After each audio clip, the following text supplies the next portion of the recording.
Díaghuit agus fáilte arás. This video is coming to you from the wonderfully picturesque Mediterranean island of Malta. Tá mé ar Sira don Saoire in Malta faoi láthair. I'm on a summer holiday in Malta at the moment. Tá mé ar Sira don Saoire in Malta faoi láthair. The Irish for Mediterranean is Vanwar. Vanwar, which is what that is there, the Mediterranean Sea. On Vanwar, the Mediterranean. And as we learned in previous videos, the Irish for island is Ilan. Ilan. Tá an Ilan bio le Tuarasori.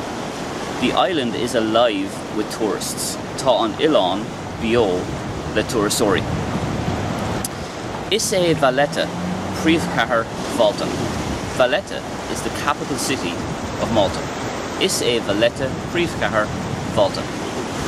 Tá cáil ar an gcathair as a haltaracht. The city is famous for its architecture.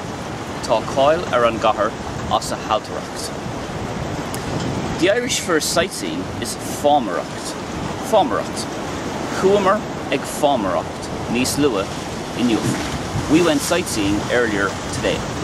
Chuamar ag fámaracht níos lua inniuh. Tá an aimsir galanta an seo. The weather is lovely here. Tá an aimsir galanta an seo. Te, tirim agus greenver. Hot, dry and sunny. Te, tirim agus greenver.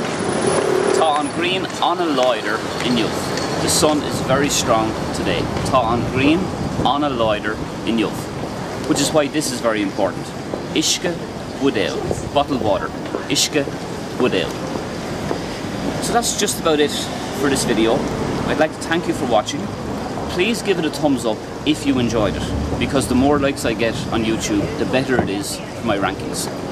And let me know in the comment section about your holidays, and perhaps you could use some of the vocabulary and sentences that I've used here. Where did you go on holidays? How did you get on? And what was the weather like? So I will be back very soon with another video. Míle buíochas agus slán tamam.